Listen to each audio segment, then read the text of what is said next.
The calumnies spread by the children of the regressive Enlightenment stem from the anti-Western political ideology known as Hispanophobia.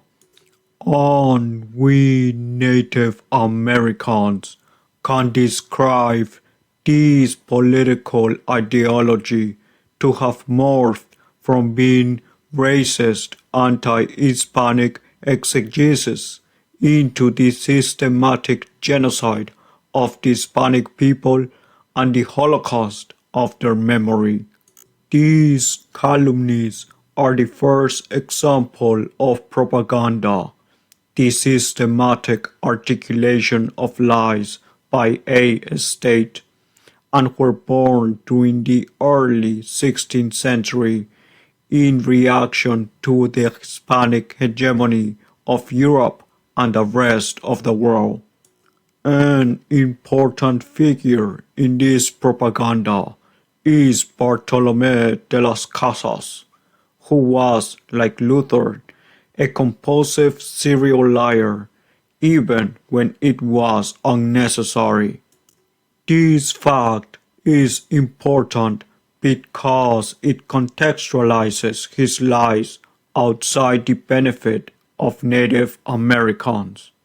The enemy states of the Hispanic Empire darted over the material of Bartolome de las Casas like vipers and used it as a fundamental ingredient for their propaganda to destroy the Hispanic people.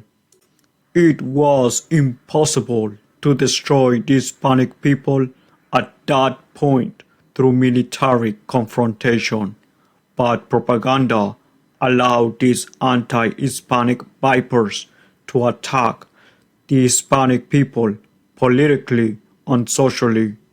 These self-proclaimed enemies of Western civilization, Hispanic Greco-Latin civilization, submerged themselves in the work of Las Casas and corrupted it into state policy. Something that needs to be deeply examined by Hispanics when they reconquer America from the dark regime of the Protestantized Anglo-Saxons is that man, Bartolome de las Casas. We Native Americans in what is now Canada and United States find it peculiar that Friar Toribio de Benavente Motolinia wrote a formal document to the Emperor of the Hispanic Empire.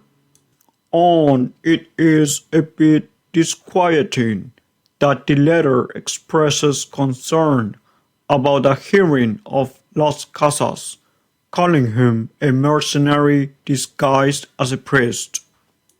This is the second time those of us living on the present encounter a similarity between Las Casas and Martin Luther.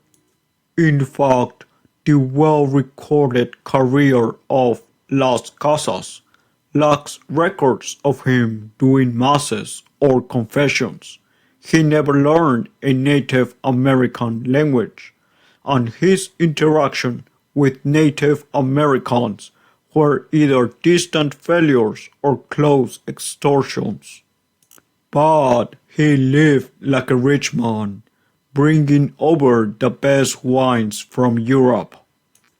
This lifestyle is the third similarity with Luther, the propagandist of the tyrannical Germanic princes who enjoyed the financial backing of a state.